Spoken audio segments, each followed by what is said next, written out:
નમસ્કાર દોસ્તો, સુપરફાસ્ટ તાજા સમાચારમાં તમારું સ્વાગત છે। દેશ, દુનિયા અને ગુજરાતના તાજા, મોટા અને સૌથી મહત્વપૂર્ણ સમાચાર જાણીએ તે પહેલા તમે ચેનલમાં નવા હોય તો ચેનલને જરૂરથી સબસ્ક્રાઇબ કરીને વિડીયોને લાઇક કરી દેજો।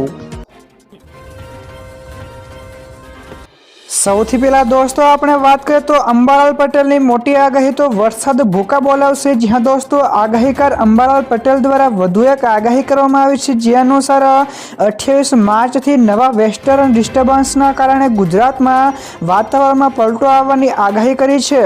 તો 29 માર્ચથી કચ્છ તેમજ બનાસકાંઠા અને ઉત્તર ગુજરાતમાં ગાજવીજ સાથે હળવો વરસાદ પડી શકે છે, તેમજ ઉત્તર ગુજરાત સહિત રાજસ્થાનના પણ કેટલાક ભાગોમાં માવઠું થવાની શક્યતા છે। તો માવઠાની વધુ એક આગાહી કરાતા ખેડૂતો ચિંતામાં મુકાયા છે। તો દોસ્તો બીજા સૌથી મોટા સમાચાર સામે આવ્યા છે। WTO એટલે કે વર્લ્ડ ટ્રેડ ઓર્ગેનાઇઝેશન બોલ્યું કે 80 વર્ષમાં સૌથી મોટું વેપારનું સંકટ છે। જ્યાં દોસ્તો વિશ્વ વેપાર સંગઠન એટલે કે WTO એ કહ્યું છે કે વર્તમાન સમય 80 વર્ષમાં વિશ્વનો સૌથી મોટો વેપારનું સંકટ છે। તો આ સિવાય WTOના ડાયરેક્ટર જનરલે કહ્યું કે ગ્લોબલ ટ્રેડ સિસ્ટમમાં અત્યારે મોટી અડચણ આવી છે। તો આનાથી વિશ્વની જૂની વેપાર વ્યવસ્થા બદલાઈ ગઈ છે અને તેને અવગણી શકાય તેમ નથી। તો દોસ્તો ત્યાર પછી આગળ વધુ એક સૌથી મોટા સમાચાર મળ્યા છે। કાચા તેલના ભાવમાં થયો વધારો। જ્યાં દોસ્તો મિડલ ઈસ્ટમાં વધતા તણાવના કારણે તેલની કિંમતોમાં વધારો થયો છે, તેમજ ગઈકાલે ઇન્ટરનેશનલ માર્કેટમાં કાચા તેલની કિંમત $104 પ્રતિ બેરલ સુધી પહોંચી ગઈ છે। તો આ વધારો એવા સમયે થયો છે જ્યારે ઈરાને ટ્રમ્પના દાવાને નકારી કાઢ્યા હતા, તેમજ હોર્મુઝ સ્ટ્રેટ દ્વારા શિપિંગમાં પણ ભારે ઘટાડો થયો છે અને પુરવઠામાં પણ વિક્ષેપના કારણે તેલના ભાવમાં પણ 40% વધુનો વધારો થયો છે। તો દોસ્તો બીજા સૌથી અગત્યના સમાચાર સામે આવ્યા છે ગેસને લઈને સારા સમાચાર। જ્યાં દોસ્તો LPG tanker Apollo Ocean 17,600 metric ton gas લઈને કતારથી ભારતમાં પહોંચ્યું છે। તો ટેન્કર કર્ણાટકના મેંગલોર બંદરે પહોંચી ગયું છે, તેમજ આનાથી ઘરેલું ગેસ સિલિન્ડરોની ઉપલબ્ધતા ઉપર સકારાત્મક અસર થવાની પણ ધારણા છે। તો કેન્દ્ર સરકારે જણાવ્યું કે દેશમાં ઈંધણની કોઈ અછત રહેશે નહીં અને ઉર્જા પુરવઠા અંગે ચિંતાનું પણ કોઈ કારણ નથી। ત્યાર પછી દોસ્તો આગળ વધુ એક સૌથી અગત્યના સમાચાર મળ્યા છે। ઈરાન અને અમેરિકાની લડાઈમાં માલામાલ થયું રશિયા। જ્યાં દોસ્તો ઈરાન અને અમેરિકા વચ્ચે 27 દિવસોથી સતત ચાલી રહેલા યુદ્ધે મિડલ ઈસ્ટ, યુરોપ તેમજ દક્ષિણી એશિયાને તબાહ કરી દીધું છે। તો બીજી બાજુએ આ યુદ્ધમાં રશિયા માલામાલ થતું જોવા મળ્યું છે। તો અમેરિકી પ્રતિબંધો હટ્યા બાદ રશિયા પુષ્કળ પ્રમાણમાં તેલ વેચી રહ્યું છે, તેમજ તેલ વેચીને રશિયા દરરોજ 71 અરબ રૂપિયાની કમાણી પણ કરી રહ્યું છે। તેમજ દોસ્તો તમને જણાવી દઈએ કે છેલ્લા 3 વર્ષ કરતાં આ વખતે રશિયાએ રેકોર્ડ બ્રેક કમાણી કરી છે।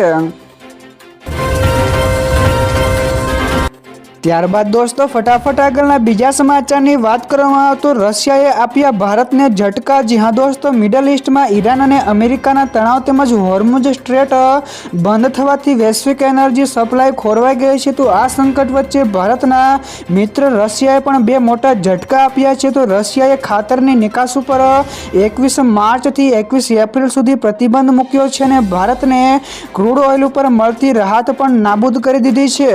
તો ભારત પોતાને 85% ક્રૂડ અને 60% LPG આયાત કરે છે, તેમજ વસંતકાળની વાવણીના સમયે ખાતરની અછતથી ખેતી ક્ષેત્રે પણ મુશ્કેલી વધી શકે છે।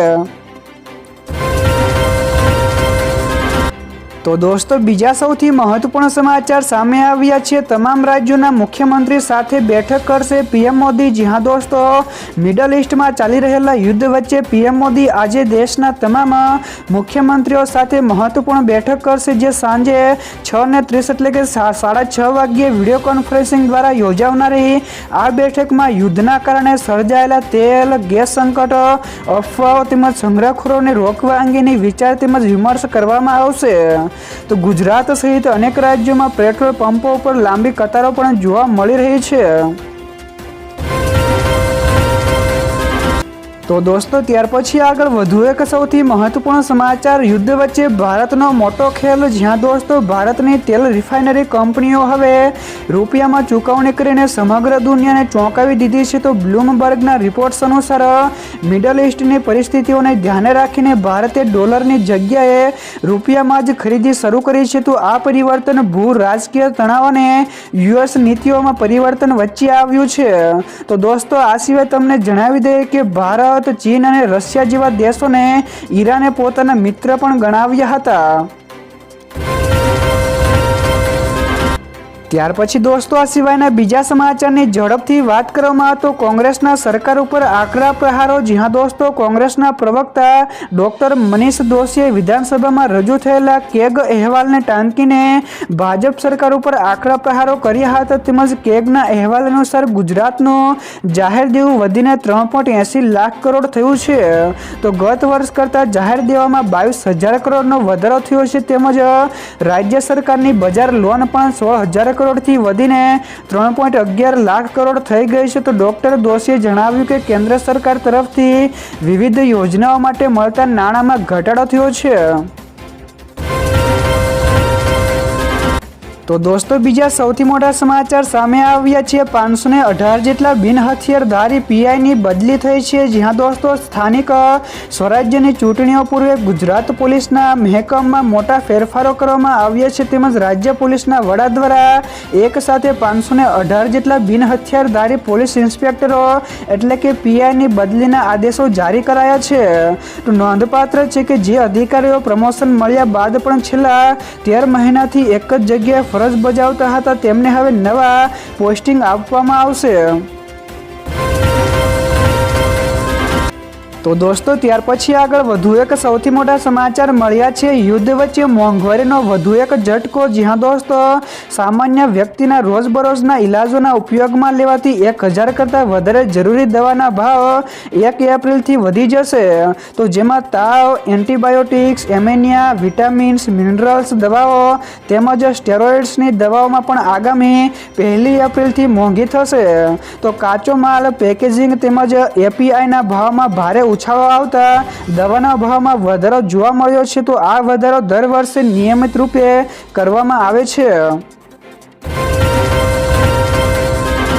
તો દોસ્તો બીજા સૌથી અગત્યના સમાચાર સામે આવ્યા છે. સરકારનો મોટો નિર્ણય, તો ગેસ લાઇન્સ ફરજિયાત, જ્યાં દોસ્તો કેન્દ્ર સરકારે નેચરલ ગેસ ડિસ્ટ્રીબ્યુશન ઓર્ડર 2026 હેઠળ નવો નિયમ લાગુ કર્યો છે. જો તમારા ઘર પાસે પાઇપલાઇન્સ હોય તો પીએનજી કનેક્શન લેવું ફરજિયાત છે. તો કંપની 3 મહિનાની નોટિસ આપશે. જો કનેક્શન નહીં લો તો 90 દિવસ પછી એલપીજી સિલિન્ડરનો સપ્લાય પણ બંધ કરી દેવાશે. તો યુદ્ધ અને ગેસની અછતના કારણે સોસાયટી ને પણ 3 દિવસમાં પાઇપલાઇન્સ માટે મંજૂરી આપવી પડશે. ત્યાર પછી દોસ્તો આગળ વધુ એક સૌથી અગત્યના સમાચાર મળ્યા છે. ભારત એપ્રિલમાં રશિયા પાસેથી 6 કરોડનું બેરલ તેલ ખરીદશે. જ્યાં દોસ્તો ઈરાન અને ઇઝરાયલ યુદ્ધના કારણે સપ્લાય ચેન ખોરવાતા ભારતે રશિયા પાસેથી 60 મિલિયન બેરલ ક્રૂડ ઓઇલ ખરીદવાનો નિર્ણય લીધો છે. તો હોર્મુઝ સ્ટ્રેટ પ્રભાવિત થવાથી સાઉદી અરેબિયા અને ઈરાકથી આવતા તેલમાં ઘટાડો થયો છે. તો આ કટોકટીમાં ઉર્જા સુરક્ષાને જાળવવા માટે ભારત હવે ડિસ્કાઉન્ટના બદલે પ્રીમિયમ ભાવે રશિયન તેલ મેળવશે. તો આ મોટો સોદો દેશની રિફાઇનરીઓને જરૂરિયાતો પૂરી કરવામાં મદદરૂપ થશે.